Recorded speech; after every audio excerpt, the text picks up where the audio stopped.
Hoy es la Cámara. Por lo pronto, es para mí un gusto presentar al doctor Macario Schettino con la conferencia magistral titulada Panorama Político Económico tras las reformas constitucionales. Macario es un excelente amigo de la industria. Bienvenido, Macario. Él es ingeniero químico, maestro en economía y doctor en administración y candidato a doctor en historia. En el área académica ha sido profesor investigador del Colegio de México y el Tecnológico de Monterrey, en donde también fue director de investigación y doctorados. Ha sido miembro del Sistema Nacional de Investigadores.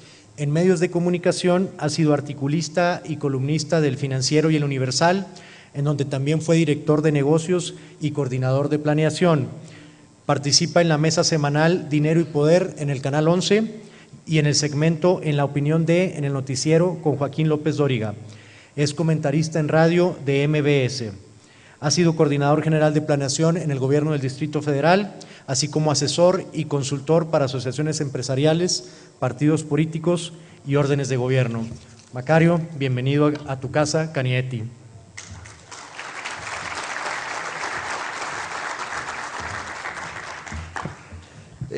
Muchas gracias, muy buenos días. Gracias por volverme a invitar aquí a platicar con ustedes. Yo voy a hablar de algo parecido a lo que decía, no es exactamente eso, pero se parece. El título de la plática es El fin de la confusión, porque así se llama un libro que escribí hace poco, que tiene que ver mucho con lo que vamos a platicar ahorita, pero antes necesito resolver un problema muy importante, y es que los seres humanos nada más piensan en tres cosas: en comer, en reproducirse y en que no se los coman. Son las únicas tres cosas en las que piensan los seres humanos, y de esas la más importante no es la que están pensando. La más importante es que no se los coman, porque si se los comen se acaba todo. Comer y reproducirse lo pueden hacer muchas veces, pero si se los comen todo se acaba. Y esto significa que ustedes están pensando permanentemente que ahí viene el león a comérselos. En consecuencia, lo que les interesa es entender el entorno, porque el entorno es amenazante. Todo lo que viene de fuera es una amenaza para ustedes y para todos los seres humanos. Y esa es la razón por la cual, por ejemplo, los periódicos se dedican a poner malas noticias. Mucha gente dice, deberían tener buenas noticias los periódicos. No es cierto, si tuvieran buenas noticias nadie los compraría. Nadie quiere oír buenas noticias. Todos queremos ver las amenazas del entorno para defendernos de ellas. Entonces, mi problema es tratar de convencerlos de que lo que tenemos enfrente es una oportunidad y no una amenaza. La mayor parte de mis colegas pues viene aquí y les platica que el mundo se va a acabar y que México es una mugre y que la economía no sirve para nada, y ustedes aplauden y todo el mundo está contento. Yo vengo a decirles lo contrario. Y entonces tengo que convencerlos en contra de su naturaleza, de que lo que tenemos enfrente no es una amenaza, sino algo totalmente distinto. Insisto, no va a ser fácil, y para eso déjenme empezar tratando de ubicar dónde estamos, porque también ubicamos muchas veces mal a México. En la pantalla voy a poner todos los países del mundo de los que hay datos en dos dimensiones: hacia arriba la desigualdad y hacia la derecha el ingreso por habitante. Los pongo por colorcitos para que sea más fácil. Esto es Europa y los países que salieron de Europa: Estados Unidos, Canadá, Australia, Nueva Zelanda, para que ubiquen uno de ellos. Estados Unidos es el rombito que aparece por ahí. Esto es Asia, América Latina, México es el rombo rojo que se ve por ahí. Esto es África. Este es el ingreso promedio mundial, y esto es 2 veces el ingreso promedio mundial, que es desde donde, según yo, empiezan los países ricos. Y como pueden ver, no se ve nada, ¿no? O sea, está todo apelotonado, no se ve nada. Entonces voy a hacer un pequeño ajuste que hacen los economistas con frecuencia, que consiste en poner el eje horizontal en logaritmos, nada más para que se vea mejor, no hay mayor importancia en esto. Vean, esto es ahora África, ya se extendió la información, América Latina, Europa y Asia, nuevamente ingreso promedio mundial y 2 veces el ingreso promedio mundial. Y ahora sí, ya está clarísimo. Ahora sí, cuando ve uno la gráfica, luego entiende uno lo que está pasando. Vean, África, por ejemplo, es un continente en el cual no es tan importante la desigualdad. Lo que es importante es que todos son pobres. África es un continente de países pobres. En cambio, América Latina no lo es. América Latina es un continente de ingreso medio, pero es el continente más desigual del mundo. Entonces, a veces conmigo se quejan: México es un país desigual, México es un país muy violento. Pues sí, mano. Estamos en América Latina. América Latina es el continente más desigual y más violento del mundo. Por eso México es así. Queremos que deje de ser desigual y deje de ser violento. Pues está muy fácil. ¡Vámonos! O sea, ¿para qué seguimos en América Latina? ¿Qué caso tiene? América Latina no es un problema geográfico, es un problema mental. Es decir, América Latina se construye de forma desigual y por eso seguimos siendo desiguales. Al rato platico más de eso. Este es Asia. Asia es un continente igual que nosotros, de ingreso medio, pero mucho más igualitario. Y el paraíso, pues, es Europa, ¿no? En Europa están los países con mayores ingresos del mundo y menor desigualdad. Quito los países para que vean los continentes. Voy a regresar a esta gráfica en un momento más. Pero antes veamos de dónde salieron los países ricos. Los primeros países ricos aparecen a fines del siglo XVIII, principios del XIX. Durante el resto del siglo XIX y hasta la Primera Guerra Mundial lo que tenemos son 4 montoncitos más o menos iguales de países, los ricos, los medios, los casi medios y los pobres. En el siglo XX, sin embargo, inventamos un montón de países y la mayoría los inventamos en África, entonces nos salieron pobres y ahora por eso tenemos muchos países pobres en el mundo. ¿Quiénes eran los ricos? Los primeros 3 países ricos son Reino Unido, Holanda y el norte de Italia, luego esto se extiende al resto de Europa, se incluye Uruguay, luego se incluye Argentina y ya en el siglo XX ni Uruguay ni Argentina son ricos, ya nada más Europa Occidental y algunos países asiáticos.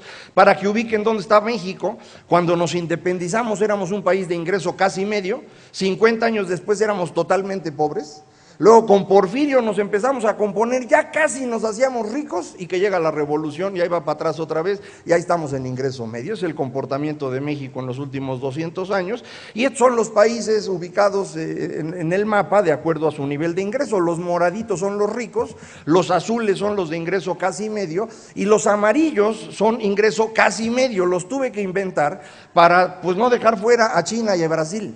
China y Brasil apenas llegan al ingreso que tiene México, uno no se lo imagina, pero México tiene un ingreso por habitante más alto que el de Brasil y el de China, y en consecuencia pues había que inventarles una clasificación aparte.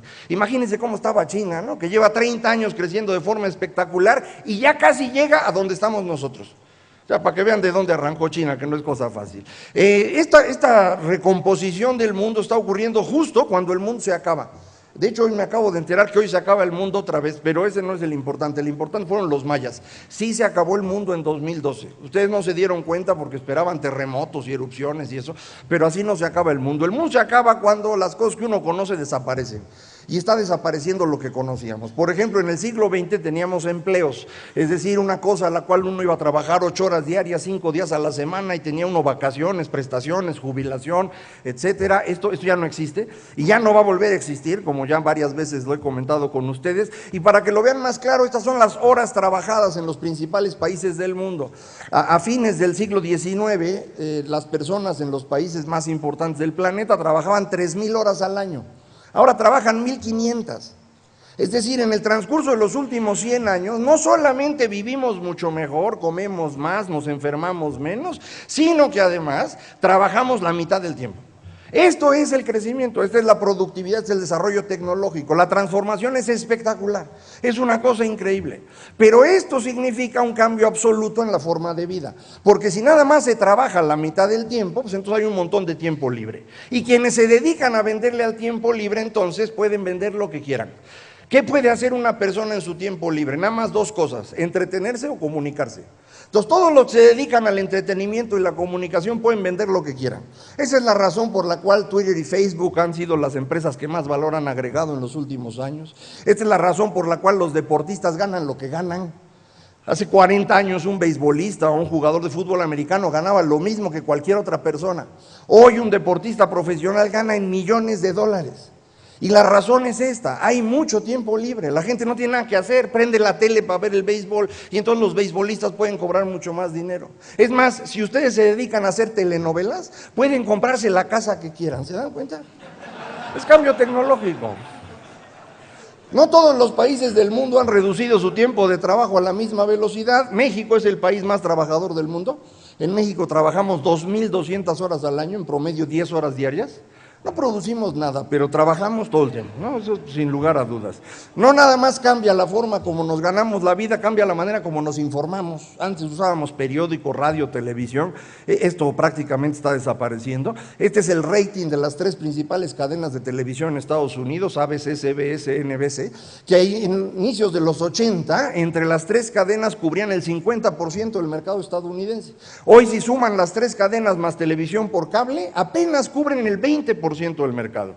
Pero es peor con los impresos. Estas son las páginas de publicidad pagada en las 6 principales revistas del mundo. Vean cómo en 2004 estas 6 revistas vendían casi 12,000 páginas de publicidad pagada. Hoy están vendiendo menos de 4,000. Esto es una caída de 60% de sus ventas en el transcurso de 10 años. Ninguno de ustedes quiere saber qué significa eso. Esto es una tragedia. Digo, es tan serio esto que de hecho una de esas revistas ya desapareció, Newsweek ya no existe, ahora solamente existe en versión electrónica, ya no se puede imprimir. Es más, Sports Illustrated, esta revista que dice que es de deportes pero es de fotos, corrió a todos los fotógrafos a inicios de año porque ya no les pueden pagar. Está por completo modificándose la industria que tiene que ver con la información porque nos estamos informando de manera distinta. Y entonces si nos ganamos la vida de forma distinta y nos informamos de manera distinta, es lógico que la política esté cambiando. Piénsenlo de esta manera: si ya no hay empleos, no hay trabajadores. Si no hay trabajadores, la izquierda no tiene sentido. O sea, la izquierda existe para defender trabajadores, no izquierda, no se necesita. Y si no hay izquierda, la derecha no tiene con quién pelearse, tampoco se necesita, ¿se dan cuenta? Entonces esto significa que lo que conocíamos en política está dejando de servir. Para que lo puedan ver más claro, uso los datos de Europa, que es donde hay muchas elecciones y puedo hacer una serie. Los votos de la derecha más o menos se mantienen, los de la izquierda están cayendo, y lo que ocurre es que empiezan a subir otros. ¿Qué son otros? Lo que sea. La gente está dispuesta a votar por lo que sea porque izquierda y derecha ya no le sirven, no le están resolviendo los problemas. Y entonces están votando en serio por lo que sea. Para que vean qué es lo que es eso, esto es un ejemplo de lo que pasa en Europa en los últimos 3, 4 años. La rayita amarilla que ven hasta arriba es Syriza, el partido griego de extrema izquierda que hace 4 años tenía el 5% de los votos y hoy gobierna Grecia. Igual y destruye Grecia, pero eso no importa. Lo importante es que ya ganaron las elecciones porque la gente empezó a votar por ellos. ¿Por qué? Porque los partidos tradicionales no le resolvían los problemas. La joroba que ven ahí en medio es Italia, es el movimiento 5 estrellas.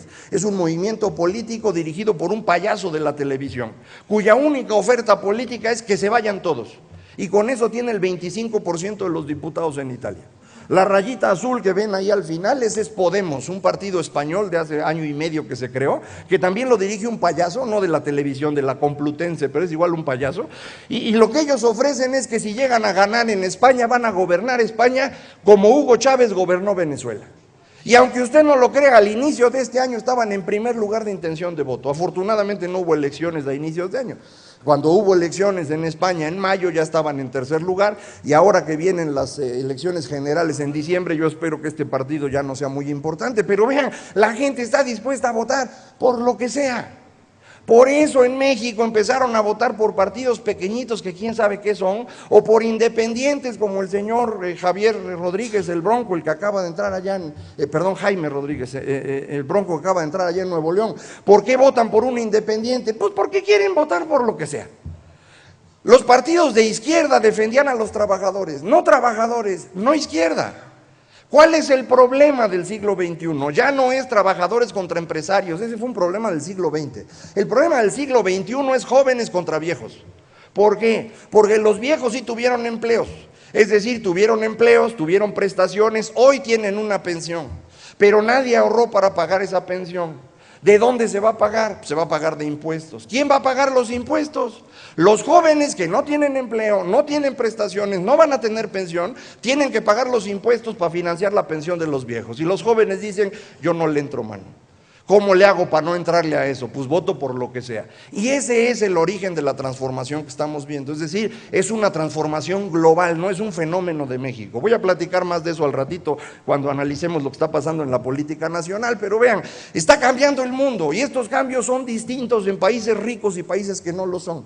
En países ricos el trabajar menos tiempo da más tiempo libre, hay distintas formas de información y de política, y para nosotros trabajar menos puede implicar nunca convertirnos en desarrollados y no tenemos todas las opciones ni de información ni de política que tienen allá. ¿Cuál es la diferencia entre países ricos y países que no lo son? Después de haber revisado todos los países que son ricos y todos los que podrían serlo y no lo son, llego a la conclusión de que la diferencia son únicamente dos. Todos los países ricos, todos absolutamente, tienen un Estado fuerte, limitado por la ley y responsable frente a sus ciudadanos, y todos tienen una sociedad que celebra la producción de riqueza y desprecia los privilegios. Todos los países ricos tienen estas dos características y todos los que no tienen estas características no pueden ser ricos, no lo han podido hacer. Para que lo vean más fácil, regreso a mi mapita de los continentes. Europa, les decía yo, pues es el paraíso. ¿Por qué? Porque ahí prácticamente todos los países tienen estados fuertes, limitados por la ley y responsables frente a los ciudadanos, y en todos hay sociedades que celebran la producción de riqueza y desprecian los privilegios. Y Europa es el continente con países de más ingreso y mejor igualdad. Del otro lado del mundo está África. En África no hay nada, ni estados, ni ciudadanos, ni nada. Si acaso hay privilegios, el que tiene armas gobierna y el que no. En medio está Asia. En Asia tenemos estados muy fuertes donde los ciudadanos importan poco, probablemente porque les sobran, ¿no? 1.300 millones en la China, 1.200 millones en la India. Si se les pierden 15 o 20 millones no se dan ni cuenta. Entonces, América Latina tiene estados medianamente fuertes, medianamente limitados, medio nos hacen caso a los ciudadanos, pero la gran característica de América Latina es que a nosotros nos encantan los privilegios. Y esa es la razón por la cual somos el continente más desigual del mundo. América Latina se independiza de España, no por los cuentos que les contaron a ustedes de Miguel Hidalgo y Simón Bolívar, no. Nos independizamos de España para evitar que desaparecieran los privilegios. Cuando Napoleón invade a España para llevar con él las ideas de la Revolución Francesa, nosotros decimos, a eso no jugamos, nosotros nos quedamos aparte, porque nosotros que tenemos privilegios y no los queremos perder. Y ese es nuestro problema. En América Latina, en México, lo que nos encantan son los ricos. No importa cómo hicieron su riqueza. Si la hicieron trabajando está bien, pero si la obtuvieron por herencia, o porque son políticos corruptos, o porque son narcotraficantes, es igual. Y eso es lo que nos convierte en un continente extremadamente desigual y extremadamente violento. Ese es el origen de nuestros problemas. Por eso es tan difícil resolverlo. Para que lo podamos ver más claro, lo que hemos estado haciendo en el mundo es una transformación brutal. Europa empieza su transformación en el siglo XVI. En 1500 Europa empieza a construir las bases que a partir de 1800 van a permitir que exista democracia y crecimiento en el mundo. Nunca antes de 1800 hubo crecimiento económico, ni tampoco democracia como la que conocemos hoy. Esto es un invento moderno, empieza en 1800 y puede empezar porque Europa desde 1500 fue creando las bases para ello. Nosotros empezamos en 1997. Es decir, Europa tardó 300 años, nosotros llevamos 18 y ustedes ya se están cansando, ¿se dan cuenta? Esto tarda, o sea, no puede uno transformar las sociedades para mañana. Es un proceso y es un proceso que es lento necesariamente. Yo entiendo que a veces se angustia a uno, pero pues tratemos de verlo en una medida un poco más larga. Vean, el cambio en México, si quieren, vamos a verlo un poquito antes. ¿Cuándo empiezan las transformaciones? A inicios de los 90. Empieza la apertura, la desregulación, el Tratado de Libre Comercio, y el resultado es una reacción extremadamente violenta. Matan a Colosio, matan a Ruiz Maciés, se levanta el Ejército Zapatista de Liberación Nacional, hay una crisis financiera brutal en 1995. En 97 transitamos a la democracia y luego nos echamos 15 años sin hacer nada, porque el PAN no entendía bien cómo gobernar, el PRI no entendía que había perdido y el PRD no entendía nada. Y entonces hay 15 años sin poder hacer nada. Hace 2 años finalmente nos pusimos de acuerdo y se logra hacer la segunda ronda de reformas. Ya acabamos. Ya desapareció la Revolución Mexicana. Las reformas lo que permiten es desaparecer a la Revolución Mexicana de la Constitución, afortunadamente. Porque lo que convirtió a este país en un fracaso en el siglo XX fue la revolución. Fue un error, nos equivocamos, no importa, ya lo quitamos, ya desapareció. Pero, igual que ocurrió en la ocasión anterior, otra vez hay una reacción.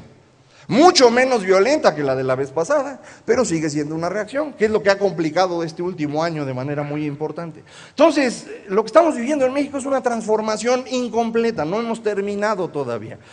Cuando la inicia Salinas en los años 90, intenta mover la economía sin mover la política, y el resultado es toda la violencia que ya les comenté, y al final hubo que abrir la política, es la transición de 1997. Ahora, ¿qué se intenta? Cambiar la economía, pero sin hacerle caso al Estado de Derecho. Y el resultado, pues, es Tlatlaya e Iguala, las Casas Blancas, la de Malinalco, y casas por aquí, casas por allá.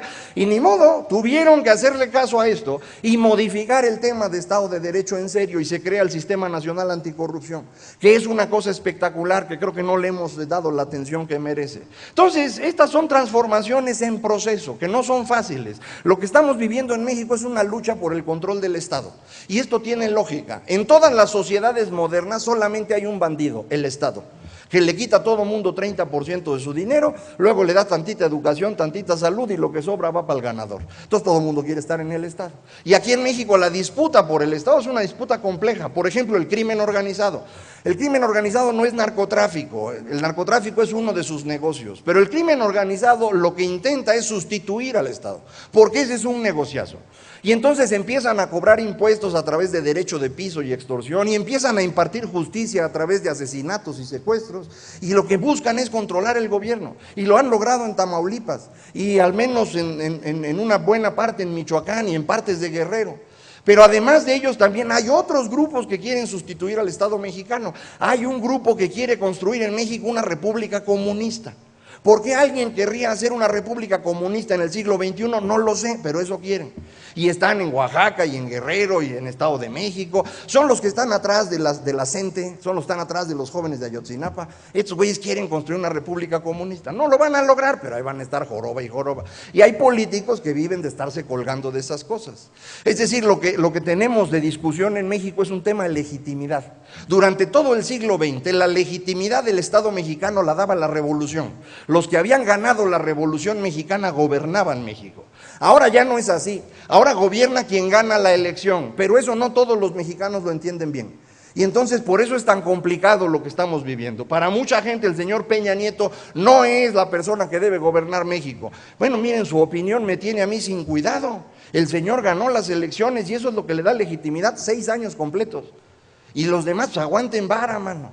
Pero no, les cuesta muchísimo trabajo, porque en su lógica esto no debería ser así, debería tener otra legitimidad. Bueno, este es el problema, es un problema de transformación de muy largo plazo, para que lo vean con mayor perspectiva. Las naciones europeas que hoy ustedes conocen empiezan a existir en el siglo XV. Para el siglo XVI se hace la Reforma Protestante, que es de donde nos viene el capitalismo. En el siglo XVII se vuelven a hacer estas grandes naciones que en el siglo XVIII sufren las revoluciones, que son las que nos dan la democracia. En el siglo XIX otra vez estas grandes naciones que en el siglo XX sufren las 2 grandes guerras que dan como resultado la globalización actual, y así llegamos al siglo XXI. Son 600 años, y en estos 600 años nosotros no estuvimos. América Latina no formó parte de esto. Cuando empieza la Reforma Protestante en 1517, para empezar a pensar de manera distinta, nosotros nos quedamos fuera. Carlos dijo, naranjas y limas, el imperio español no juega eso, y nos quedamos aparte. Y ahí nos quedamos aparte. Cuando la Revolución Francesa transforma el mundo europeo, nosotros nos independizamos para no jugar. Entonces nosotros llevamos 600 años sin hacer esto, y ahora queremos hacerlo todo en 5 años, o en 10, o en 15. Pues es imposible, es un proceso. Yo entiendo que se desesperen, pero es un proceso, y no es un proceso sencillo. En México estamos moviéndonos de tener un sistema centralizado, autoritario, vertical, en donde todo se resolvía con la corrupción, a un sistema descentralizado y democrático donde la ley funcione. Bueno, pues esto no es fácil, porque ninguno de ustedes quiere la ley, no mientan, no finjan demencia. Todos ustedes aprendieron desde niños que lo que se hace es negociar. Y eso es lo que sabemos hacer los mexicanos. Échele criterio, mire, vamos a platicar, seguro le encontramos cómo. No digo, no se ponga tan serio, ¿no? Bueno, eso es lo que sabemos hacer. ¿Cuándo vamos a aplicar la ley así? Pues no se puede. Entonces vamos a tardar generaciones enteras en hacer esta transformación. Y mientras estamos haciendo eso, insisto, el resto del mundo se está moviendo en otra dirección. Para que lo vean con más claridad, déjenme ponerlo en dibujito, que es más fácil. Todas las sociedades humanas tradicionales, desde hace 16,000 años que aparecieron las primeras hasta hoy, todas son como ese triangulito. Están los de arriba, los del medio y los de abajo. En el siglo XVI, los europeos inventan un nuevo dibujito, el rombo. En el rombo también están los de arriba, los del medio y los de abajo. Pero los del medio son más. Y como son más, ellos mandan. ¿Y qué quieren los de en medio? Lo mismo que ustedes, democracia y crecimiento. Por eso, a partir de 1800 puede empezar a haber democracia y crecimiento. En México, insisto, hasta 1997 estábamos en nuestro triangulito. En menos de 20 años ya estamos construyendo el rombo, ya prácticamente acabamos. Y ustedes quieren que funcione. Paciencia, hombre. Esto tarda. Europa tardó 300 años. Estados Unidos tardó 100, para que no lo vean tan complicado. Miren, Estados Unidos en el siglo XIX era la misma porquería que nosotros, igualito. El que ganaba las elecciones en Estados Unidos a la presidencia llegaba, corría a todos, ponía sus cuates y saqueaba el erario. Y luego ganaba otro, corría a los anteriores, ponía sus cuates y volvía a saquear. Y en más de la mitad del territorio estadounidense en el siglo XIX no había ley alguna, todo se resolvía a balazos. Y en 100 años, Estados Unidos construye la democracia más consolidada y la economía más poderosa del mundo. O sea que se puede. Europa tardó 300 años. Estados Unidos tardó 100. Nosotros que somos mejores vamos a tardar 50. Ya llevamos 25, no se aflojen, hombre. Ya nomás faltan la mitad. Y se desesperan porque dicen, bueno, pues sí, mientras eso la economía no funciona, estamos haciendo esto y la economía no avanza. Pero eso no es cierto. La economía mexicana no es que ha estado estancada los últimos 30 años. La economía mexicana ha estado estancada siempre. Nunca ha funcionado. No mientan, miren, entre 1910 y 1940 el crecimiento de la economía mexicana fue exactamente cero. 30 años sin crecer nada. Empezamos a crecer en 1940. De 1940 al día de hoy, 75 años. El promedio de crecimiento en México anual es de 2%. Así que si Videgaray les ofrece 2.4, 2.5, agárrenlo. No hay más que eso. La economía mexicana no puede dar más de 2%. ¿Por qué? Pues porque se construyó de una forma que no permite dar más. En México, después de la revolución, lo que se construye es una economía cerrada, controlada por el Estado, porque decían, con eso vamos a ser exitosos. Y no funcionó.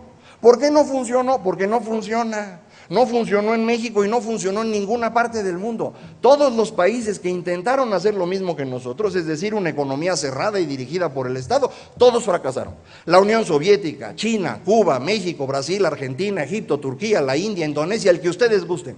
Todos los que intentaron eso, todos fracasaron porque eso no sirve. Entonces, ¿qué hay que hacer? Tirar a la basura eso, pues. ¿Cómo se tira a la basura? Pues con las reformas, para eso son las reformas.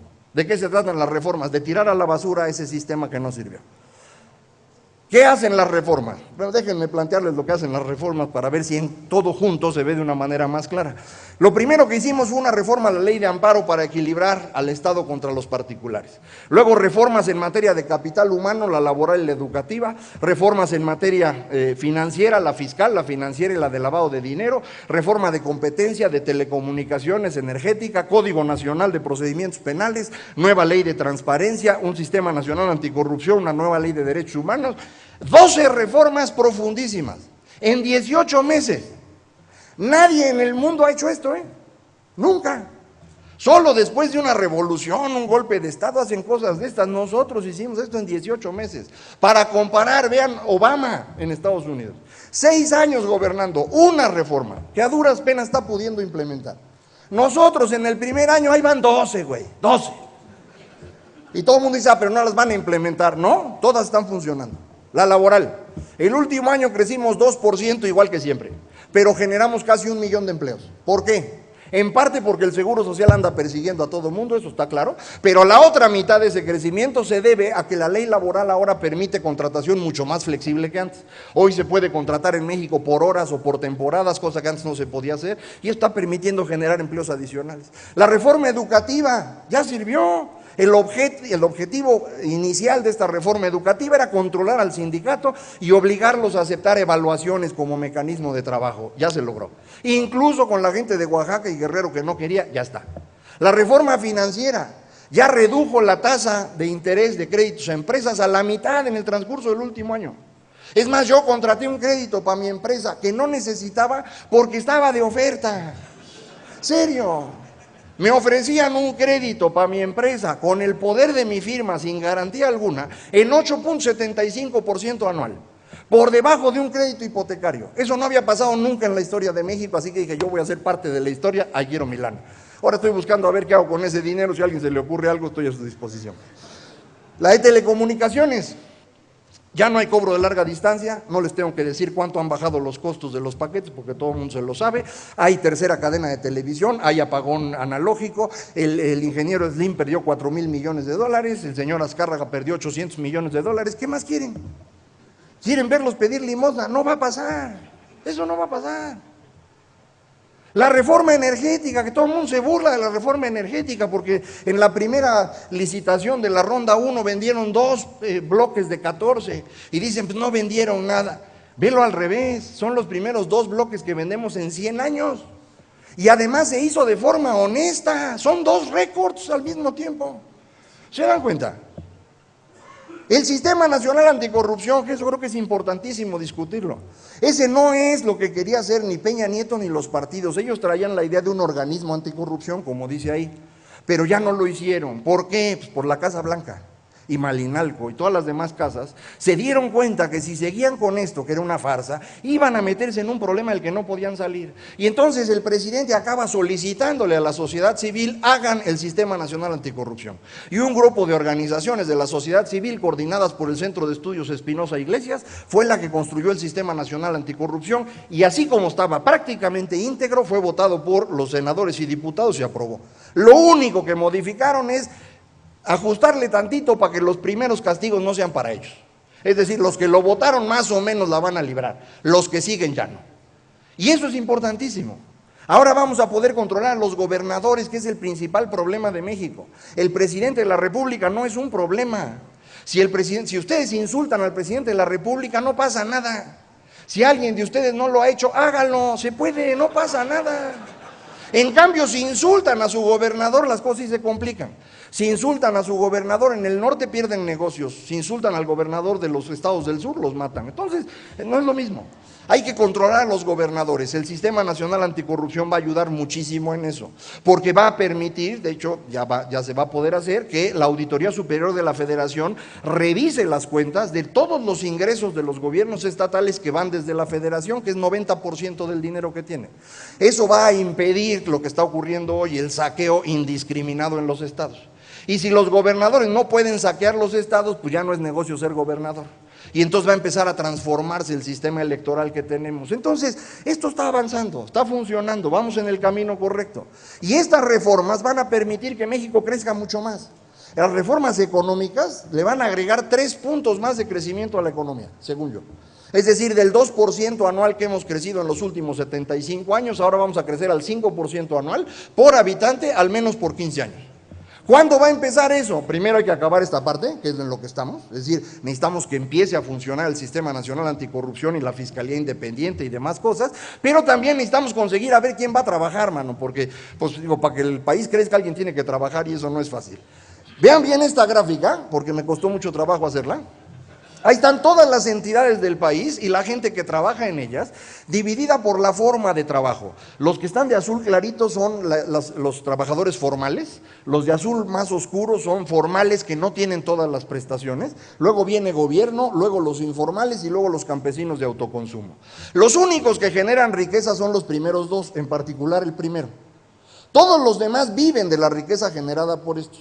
Entonces vean la inmensa diferencia que hay en México. Estados de hasta arriba como Nuevo León, Chihuahua, Baja California, Coahuila, Sonora, Querétaro, Aguascalientes, Jalisco, tienen 2/3 partes o 3/4 partes de la población en la formalidad.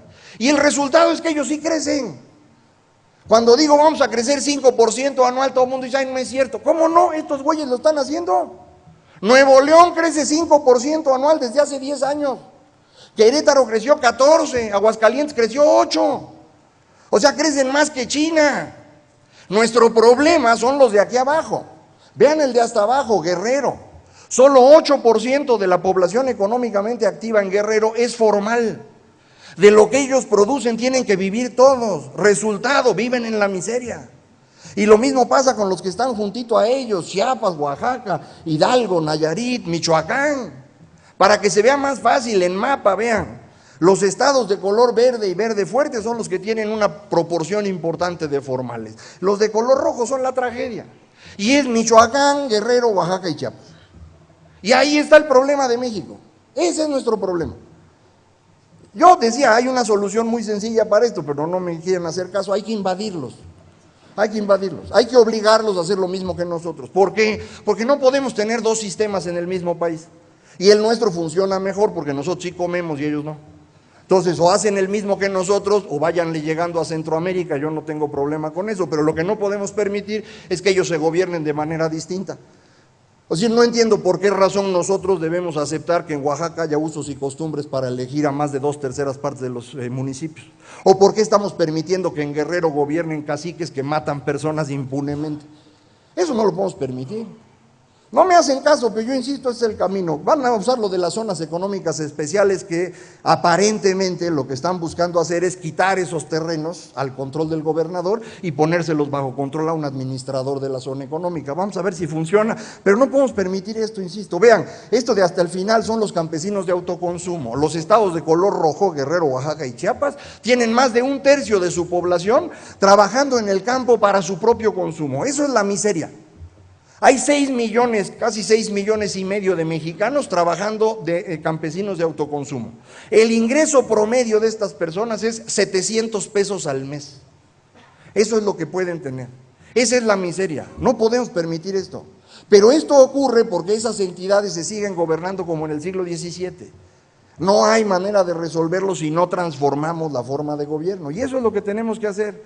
Para que lo vean más claro, esto es México comparando 1970 con la época actual. Los estados de color verde son los que crecen, los rojos se achican, los grises quedan más o menos en medio. Los pongo de color rosado para que se vea un poquito más claro. Vean ustedes cómo en México crecen las dos penínsulas y un corredor que va del centro al noreste. Eso es lo que crece. Por la industria, por el turismo, por lo que ustedes quieran, pero esas áreas están creciendo, insisto, a más del 5% anual. Lo que significa que México puede crecer al 5% anual. Hay que mover a los demás. Hay que ver qué hacemos con Michoacán, Guerrero, Oaxaca y Chiapas, y hay que ver cómo movemos al Distrito Federal y Estado de México, que son tan grandes que si no se mueven, reducen el movimiento del resto del país. Pero esto implica un cambio político, y este es el resultado de las elecciones de 2015. Los colorcitos son la fuerza que tiene cada partido en cada entidad federativa. Hay casos muy especiales como Movimiento Ciudadano que ganó Jalisco o Partido Verde que ganó Chiapas, los demás están un poquito más distribuidos, pero en México está ocurriendo lo mismo que decía yo hace ratito de Europa. Los partidos grandes, el PAN, el PRI y el PRD, están perdiendo votos y a cambio están creciendo la pipiolera. Ahí están creciendo todos, ¿no? Sí, tenemos un movimiento muy extraño. Entonces, para poder analizar esto, déjenme regresar a una herramienta que he utilizado con ustedes en otras épocas y que es momento de volver a utilizar, que es el mapa de las bolitas. Voy a poner aquí a todos los actores políticos relevantes en este mapa que tiene en el eje horizontal la parte económica y en el eje vertical la parte política. En el eje horizontal aquí están los que creen que el Estado debe dirigir la economía y allá los que creen que debe hacerlo el mercado. Y de abajo hacia arriba, decía yo, la parte política, abajo los que creen que cada quien debe hacer lo que le dé la gana y arriba los que creen que el Estado debe intervenir en la vida privada de las personas. Pongo al centro al ejército porque es el que me sirve de referencia y junto a él el presidente, que es la pelotita más grande. Todos los de color verde son los del PRI, Miguel Ángel Osorio Chong, Luis Videgaray, Manlio Fabio Beltrones. Esa bolita que dice MMH son los tecnócratas, un grupo creado en los tiempos de Miguel de la Madrid, y finalmente el resto del PRI allá arriba.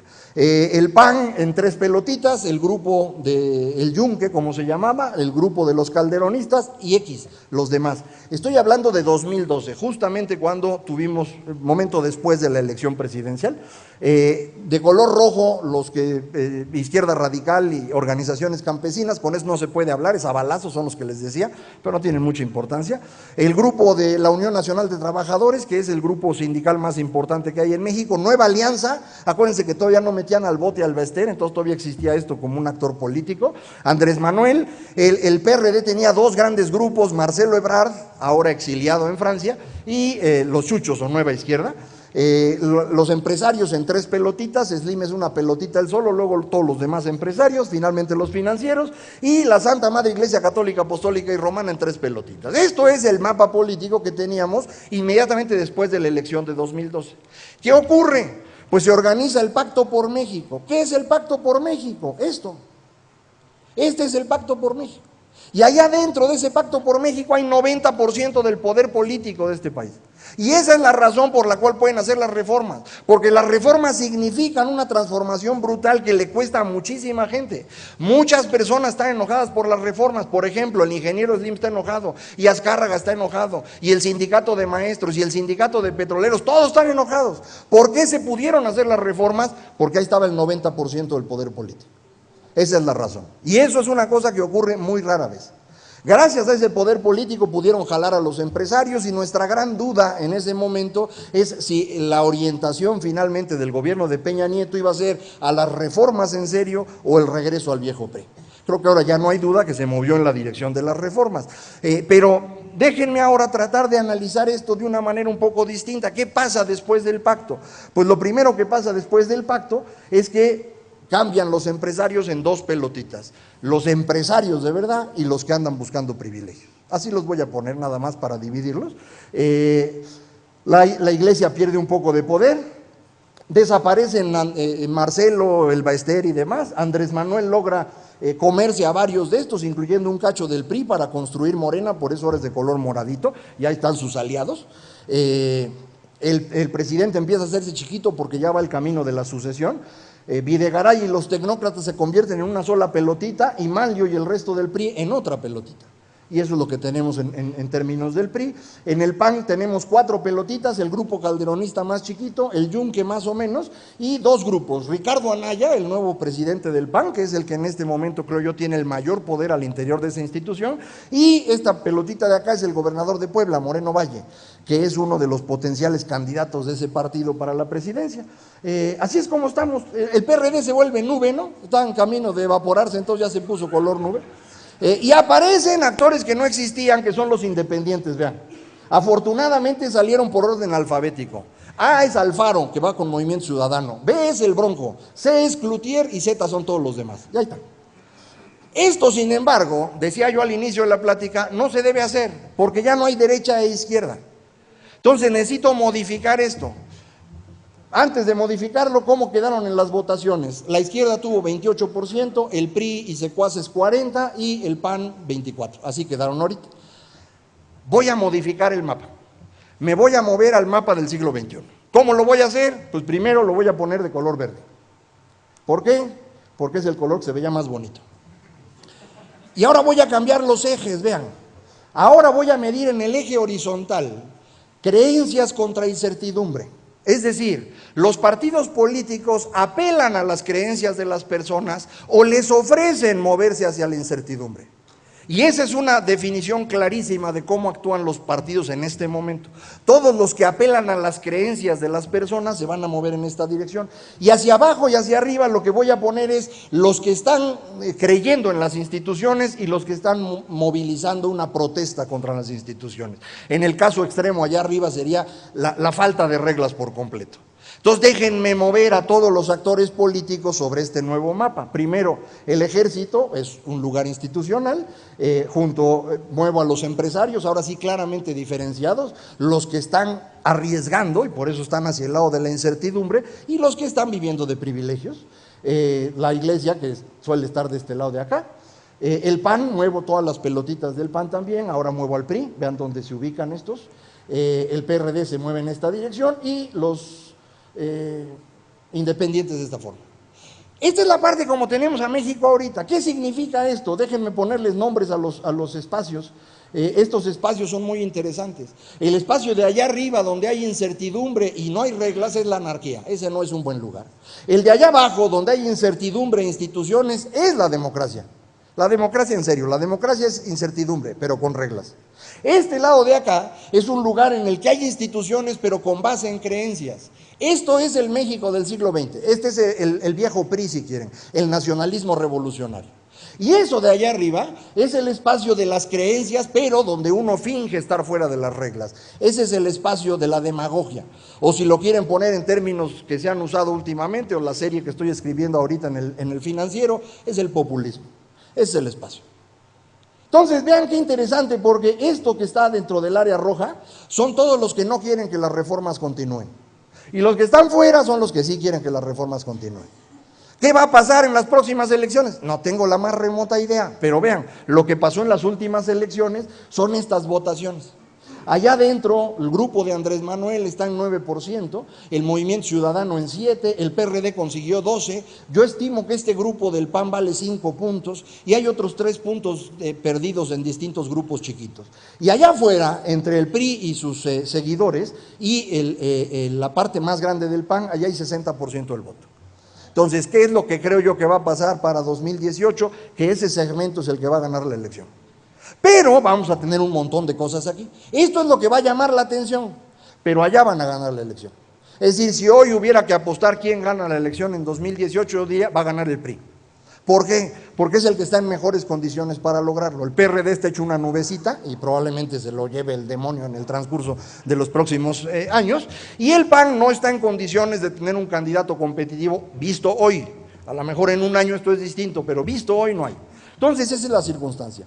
¿Qué es lo que va a pasar en este año como para saber qué va a cambiar? Pues las elecciones de este año. Los que están de color verde son estados que se van a elegir en 2016, los moraditos se eligen en 2016 y en 2018, Puebla y Veracruz.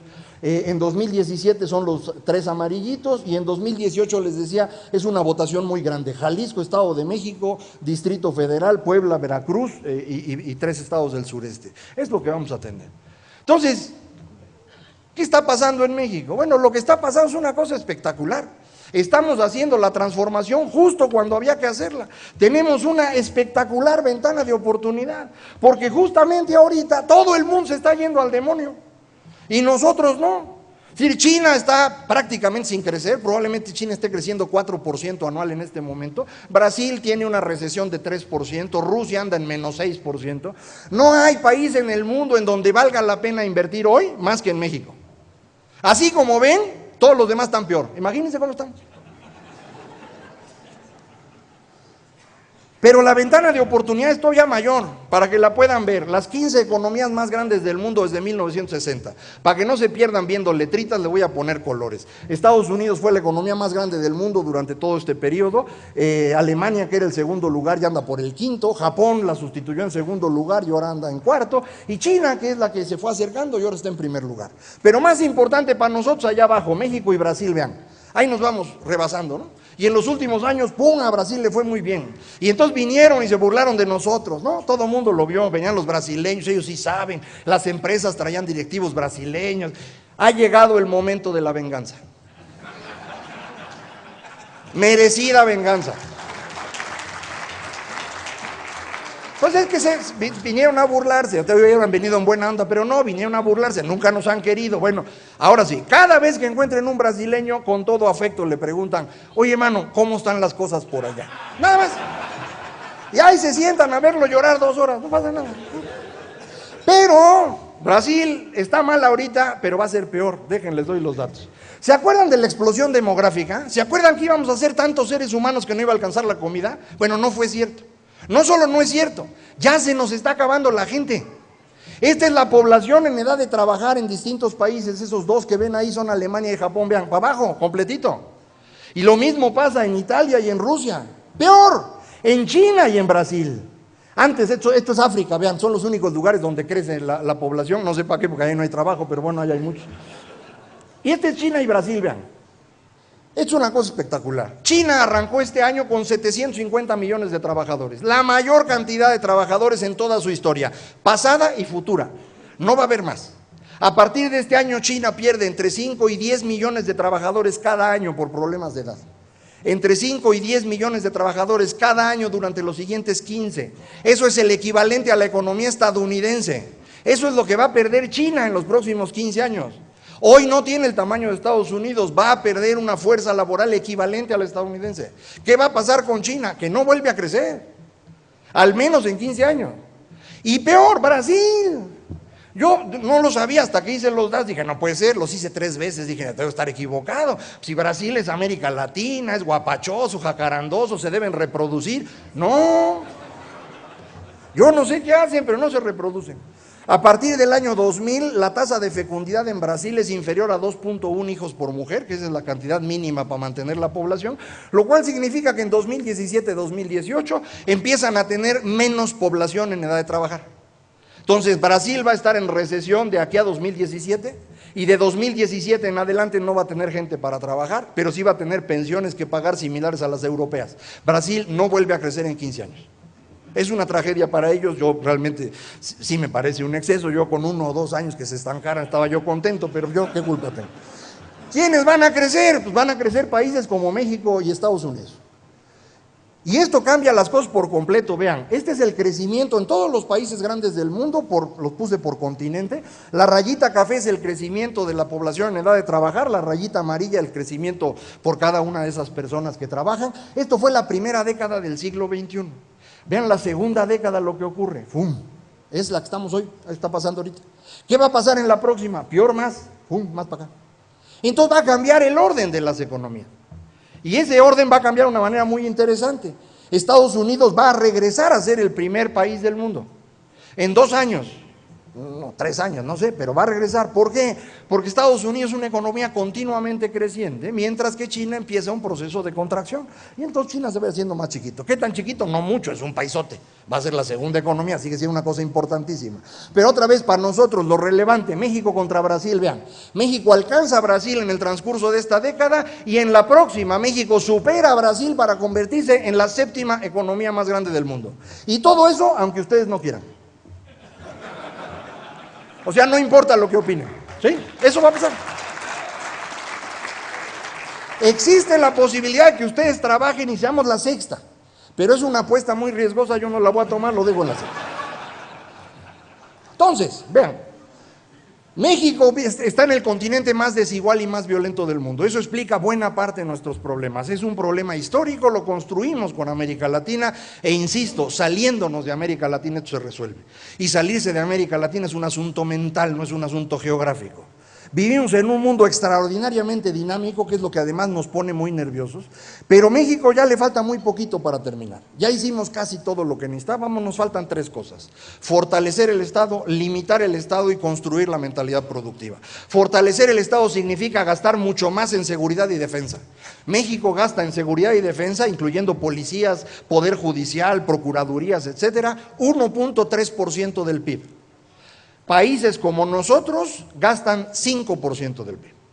Es decir, necesitamos multiplicar por 3 lo que estamos gastando en policías, en ejército, en marina, en poder judicial para que esto empiece a funcionar. Si queremos seguir pagando cacahuates, vamos a seguir teniendo lo mismo. Necesitamos corregir eso. Segundo, limitar el Estado. Para eso es el Sistema Nacional Anticorrupción, necesitamos que esto empiece a funcionar lo más pronto posible, hay que acelerar hasta lo que se pueda la instalación de la Fiscalía Independiente y junto con ella el Sistema Nacional Anticorrupción. Ya están las leyes, ya nada más es empezar a presionar a estos monos para que se muevan. Y tercero, la mentalidad productiva, pero eso no lo va a hacer el Estado. Lo que necesitamos hacer es transformar la mente de los mexicanos. Todos los mexicanos aprenden en primaria que los héroes de la sociedad son los obreros y los campesinos. ¿Por qué eso dicen los libros de texto? Porque eso era lo que convenía para la economía cerrada y dirigida por el Estado del siglo XX. Pero eso es falso. Nada más hay un héroe en la sociedad, el empresario. Porque el empresario es el que enfrenta el riesgo. Y solo enfrentando riesgo se genera riqueza. Si uno no enfrenta el riesgo, no hay riqueza. Hay si acaso redistribución, hay rentas, hay corrupción. Pero generación de riqueza solo ocurre enfrentando el riesgo. Y una vez que alguien enfrenta el riesgo, entonces hay espacio para que obreros y campesinos sean importantes. Pero ese que enfrenta el riesgo es el más importante de todos, y ese es el empresario. Y en México no sabemos reconocer a los empresarios. Y si no tenemos empresarios, nunca vamos a tener una economía sólida. Entonces, chamba de ustedes. Convencer a todos los mexicanos que puedan de que no existe mexicano más importante que el que está arriesgando para generar riqueza, el empresario. Eso tenemos que hacerlo nosotros porque no lo va a hacer nadie más. Si logramos esto, como les decía, la ventana de oportunidad que tenemos es espectacular. México va a ser la 7ª economía del mundo en 15 años. Con estos políticos o con otros, es irrelevante. Ya no importa quién gane. Lo que importaba eran las reformas, ya las hicieron. Juntaron 90% del poder político para hacerlas. ¿Cómo podrían deshacerlas? Juntando 90% del poder político. ¿Va a pasar eso? No va a pasar. Que si gana López, no importa, y si gana el Bronco tampoco. No vamos a volver a ver una cosa como el Pacto por México en generaciones. En consecuencia, no hay de qué angustiarse. México va a ser la 7ª economía del mundo y lo único que les queda a ustedes por decidir es dónde quieren estar ustedes en esa 7ª economía del mundo. Muchísimas gracias a todos.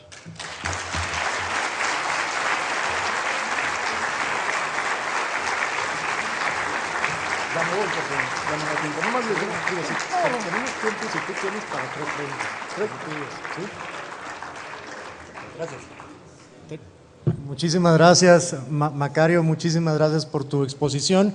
Tenemos tiempo para 3 preguntas rápidas, por favor. Andamos un poquito apretados de tiempo. Entonces, los primeros 3 que levanten la mano, es 1, es 2 allá y es 3, ¿dónde? 1, 2, Mario.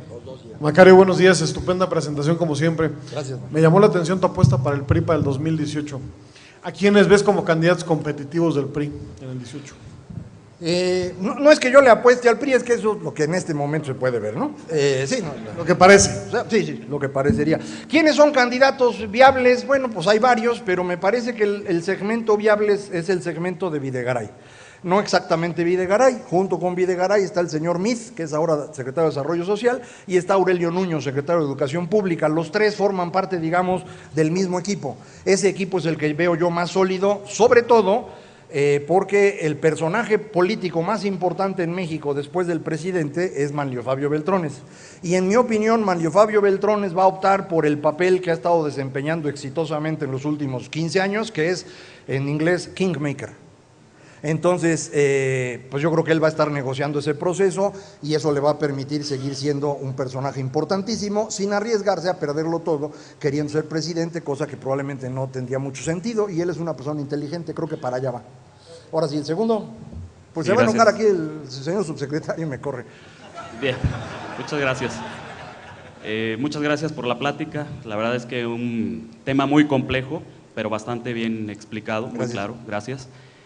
La pregunta es sobre el crecimiento que usted considera para México. ¿En qué nivel de vida considera promedio que seguirá el país?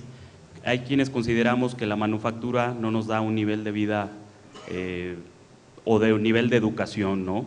Entonces, con ese crecimiento que usted ve, ¿qué piensa que va a ser México? Buena pregunta. Más importante que el ritmo de crecimiento es la forma del crecimiento que tendríamos hacia adelante. Si exclusivamente fuese en manufacturas, efectivamente no va a haber ingresos tan elevados. Las manufacturas son un sector que en todo el mundo pierde empleos y los empleos que mantiene son relativamente bajos.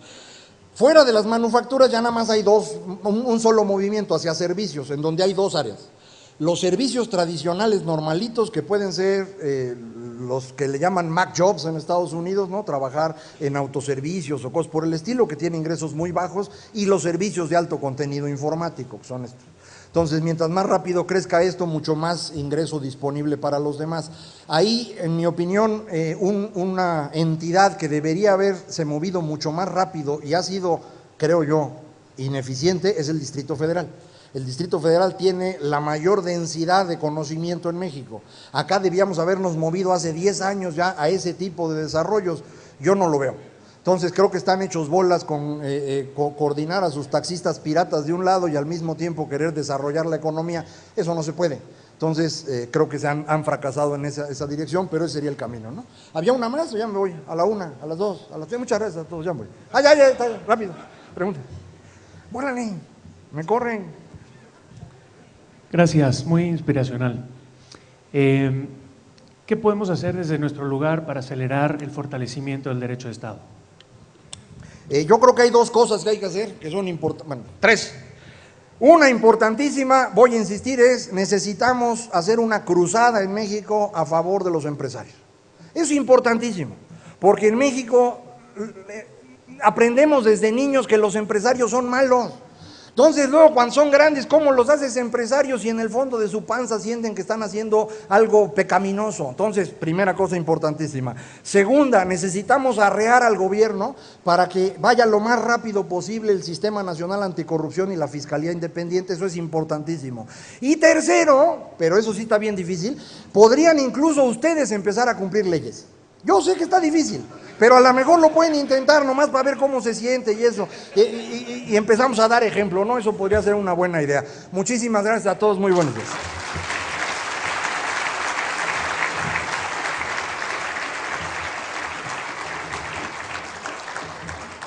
Macario, muchísimas gracias. Las sonrisas, los aplausos de nuestro auditorio revelan que les encanta tus conferencias aquí en esta tu casa, Cañetti, siempre de una manera tan clara, simple y divertida. Quiero entregar tu reconocimiento, Macario, en nombre de la Cámara, de todos nuestros afiliados y convencionistas, por tu participación en esta nuestra 36ª Convención de Cañetti. Muchísimas gracias.